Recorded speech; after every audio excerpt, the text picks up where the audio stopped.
Claro, claro. Un mensaje para Pero don pues, José. te tengo una noticia, creo que no te va a hacer caso. Creo, don José. Gracias. Creo, don José, yo acepto esa voz y esa experiencia que usted aporta bastante, pero permítame la libertad de considerar distinto. Porque, porque la verdad es que su hijo lo merece. Su hijo lo merece. Se lo ha ganado. No es una vana pleitesía el hecho de que yo verdaderamente aprendo con los comentarios de nuestro compañero José del Castillo, y es cierto también que tiene una voz, y esto yo lo aprendí de don Jackie.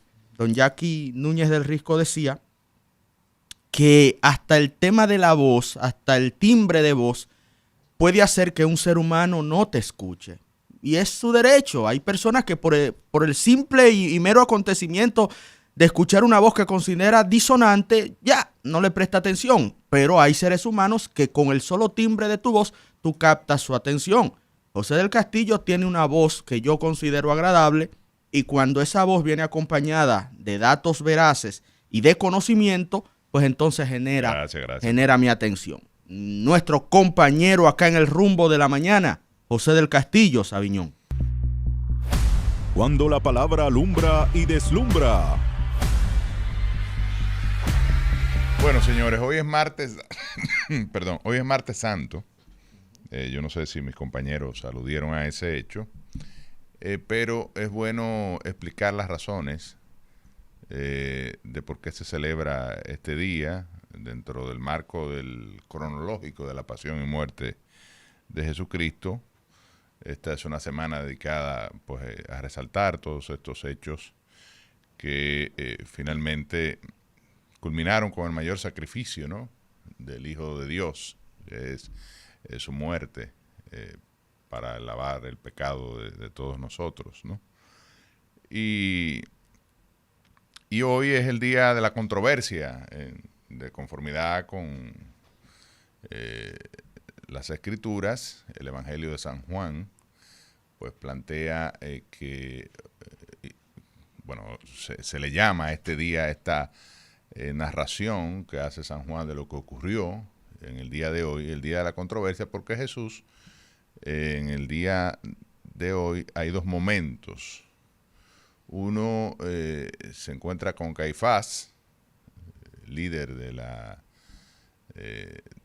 la tradición rabínica judeo-cristiana, ¿no? Judía, porque el cristianismo no había surgido,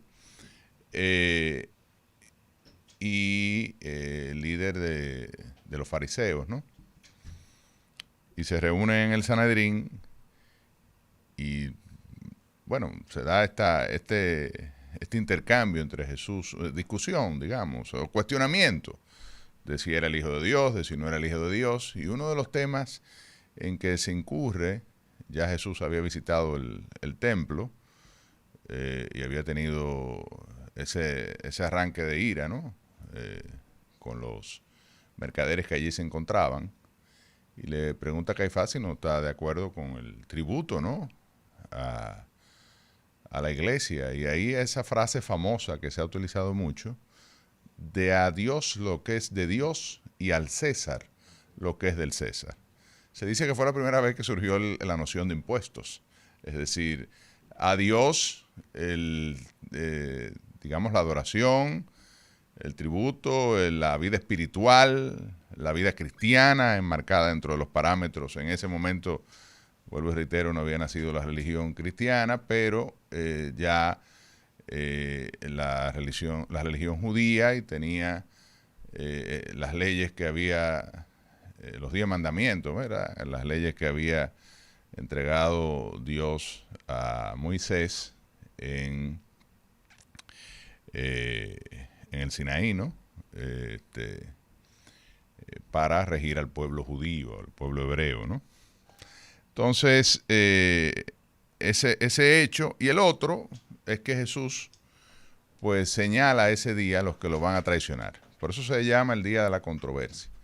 Y según el Evangelio de San Juan, pues Jesús anuncia a los discípulos que alguien lo iba a traicionar. Y bueno, un tapán en aceite y le entrega el pan a Judas, hijo de Simón el Iscariote. Por eso aquella obra de Juan Bosch, Judas Iscariote el calumniado.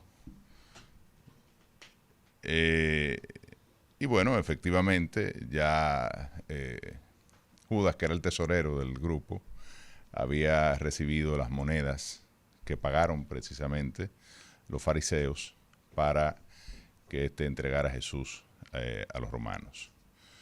Y en ese mismo escenario, pues Pedro le reclama, cuando el Señor pues señala a Judas, Pedro le reclama y dice, no, tú me vas a negar 3 veces antes de que cante el gallo. Y efectivamente sucedió de esa manera, luego de que Jesús fuese crucificado en el Gólgota. Pero nada, un poco para ambientar el día de hoy, porque hoy es Martes Santo, estamos en el transcurso de la Semana Santa, y los días que más se destacan son el domingo, ¿verdad?, que inicia, Domingo de Ramos, que inicia el proceso, ¿no?, de la Semana Santa, y bueno, el Viernes Santo, que es el día de la crucifixión, y el domingo ya de la resurrección de nuestro Señor Jesucristo. Y muchas veces la gente ni sabe qué pasó el lunes, qué pasó el martes, qué pasó el miércoles. Y yo creo que es bueno, sobre todo un país que es mayoritariamente cristiano, conocer los elementos históricos, o bueno, por lo menos los bíblicos, ¿no? Porque a veces hay contradicción entre lo que se plantea bíblicamente y lo que la historia o algunos historiadores señalan. Incluso se producen tesis, ¿no?, para argumentar que los hechos fueron de otra manera o que fueron como real y efectivamente están recogidos en los textos bíblicos. Por otro lado, el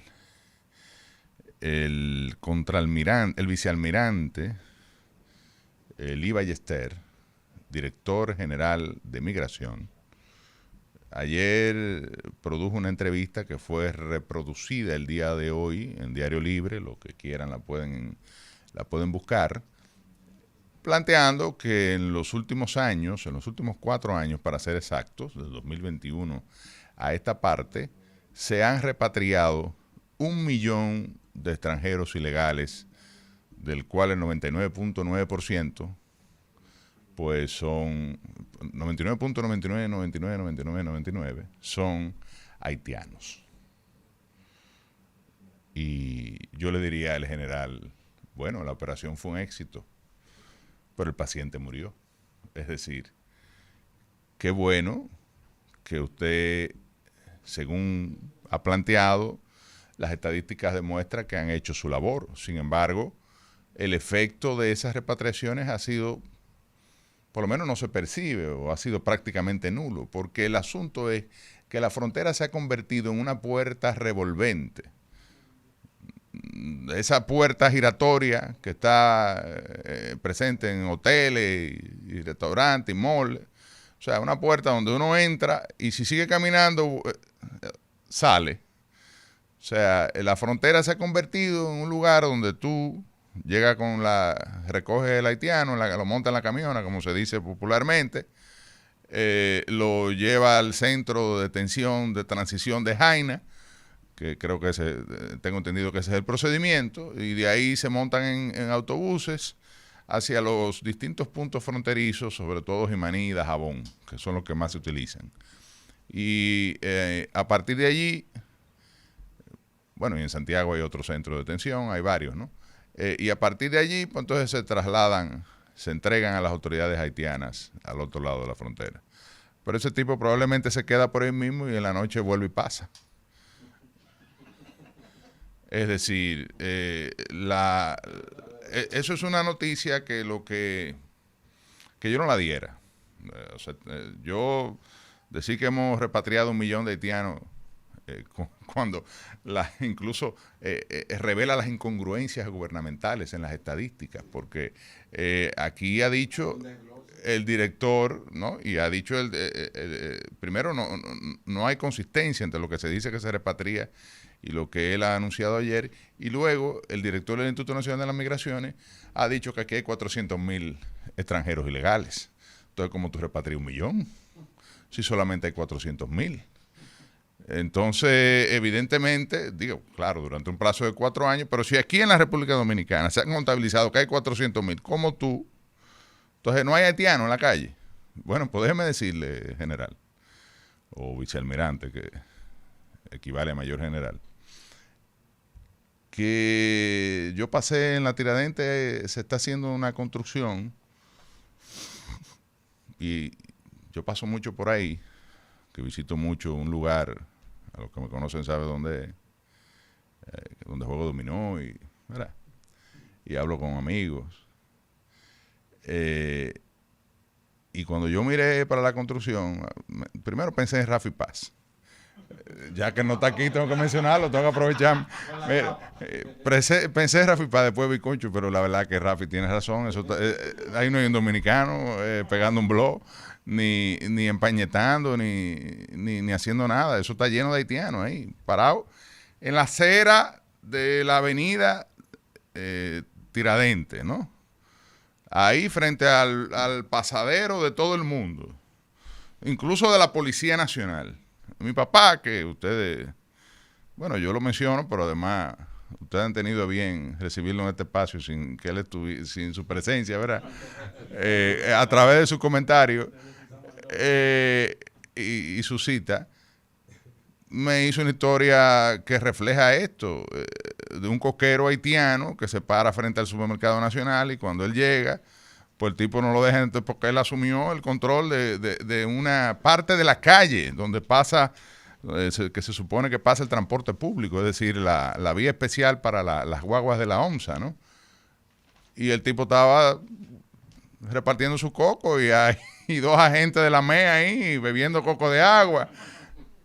Un haitiano, evidentemente, que con toda la apariencia indocumentado, porque ¿verdad? El debido proceso me obliga a no acusarlo de ilegal, sin saber yo real efectivamente, a lo mejor andaba con una residencia, cosa que dudo. Y él le refiere a los oficiales, pero vengan acá, ustedes no ven que este hombre está incumpliendo primero la ley de tránsito, está bloqueando, y segundo, que se trata de un indocumentado, que es evidente que no. No, es que esa no es la función de nosotros. Nosotros no somos migración. Nosotros somos... bueno, fue a unos policías que le preguntó, le dicen los policías. No, además, nosotros no somos DGC, es decir, así no se puede. Y esos anuncios forman parte de lo que yo he llamado el bulto, el allante y el movimiento. Que tú lo sumas a esas 15 medidas. Por ejemplo, hay una medida del presidente Abinader que a mí lo que me da pena que el presidente lo ponga a decir eso. Porque refleja, primero lo ha dicho muchas veces. Primero, dijo que el muro se pensó en 2 etapas. Una de 56 kilómetros y otra de 116, me parece. ¿Qué quiere decir esto? Que el proyecto original del muro fronterizo era de 160 kilómetros, que equivalen alrededor del 40%, dicho sea de paso, de lo que mide la frontera, linealmente desde el punto sur al norte. Estamos hablando de más de 340 kilómetros lineales. Es decir, que de ningún momento se ha planteado que el muro se construya en los 341 kilómetros que tiene la frontera, sino en secciones. Lo cual es lógico, porque hay lugares que son impenetrables probablemente, en los montes y en las lomas, y hay lugares muy accidentados, lo cual refleja que es una frontera porosa y refleja que la solución del muro habría que ver real y efectivamente cuán eficiente es. Cuando tú lo vas a hacer solamente, hay el 60% de la geografía que va a estar libre. Sabiendo nosotros que hay mulos que se saben el camino, que contrabandean, lo llenan de carbón, de saco de carbón de este lado y lo mandan solo y llegan a Haití. Sabiendo nosotros que hay un puerto en el lago Azuay, del lado dominicano, que se llama lago haitiano, donde se cargan, para hablar de un solo caso, donde se cargan las yolas de carbón y cruzan sin que nadie lo pare. No hay una lancha dominicana de la Marina de Guerra ahí, ni nada.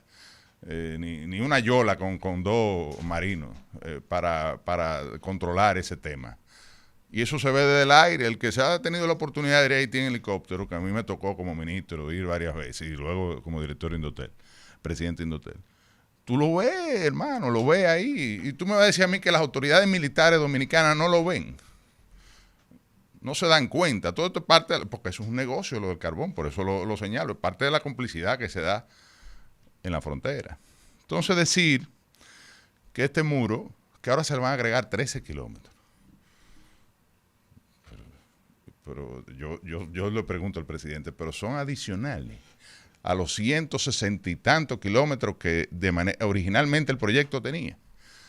Que usted dice que se han hecho 56, que ahora, o sea que en su gobierno de 8 años usted va a hacer, a terminar, que ya se habían hecho 13 o 14 kilómetros en el gobierno de Danilo, que fue que se inició.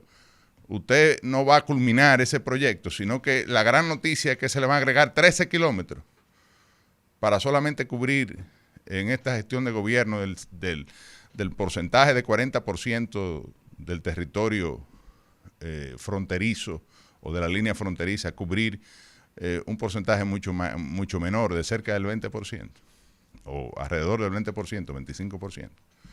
Entonces, ¿de qué estamos hablando?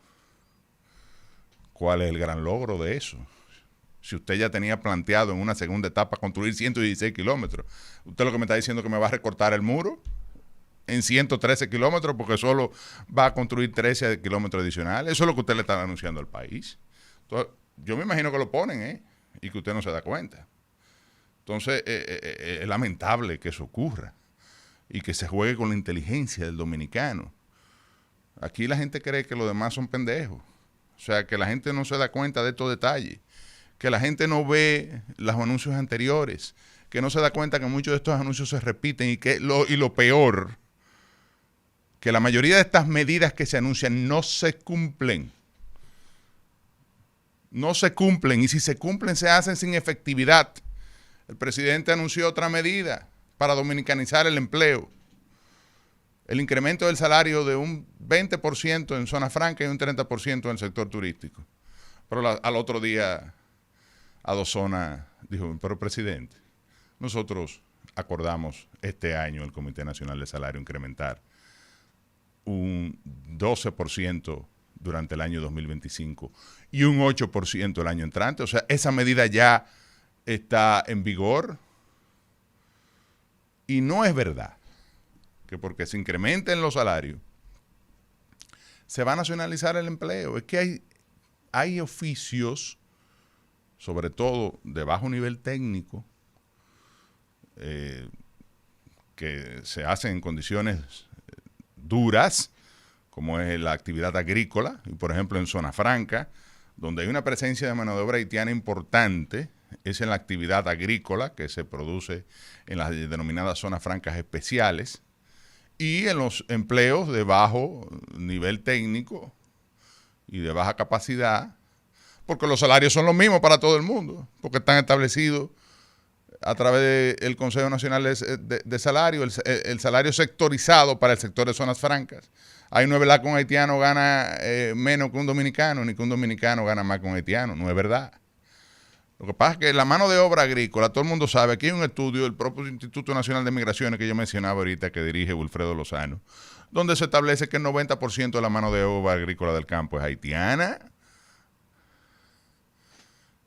que el 80% de la mano de obra en el sector construcción, sobre todo en los oficios básicos del obrero de la construcción, porque el dominicano tiene mayor presencia, por ejemplo, en los varilleros, los carpinteros, los maestros, pero hasta ahí ya los haitianos han logrado penetrar.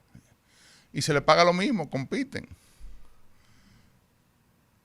Entonces, veía a ese haitiano ahí a plena luz del día. Los haitianos no se esconden, ustedes no se dan cuenta. El frutero de la esquina de mi casa está ahí todos los días. Los edificios se siguen construyendo. Y bueno, uno se pregunta, esta noticia del vicealmirante, la verdad, que para mí, con todo el respeto que me merece, forma parte de este bulto allante y movimiento que nos tiene acostumbrado en el tema migratorio.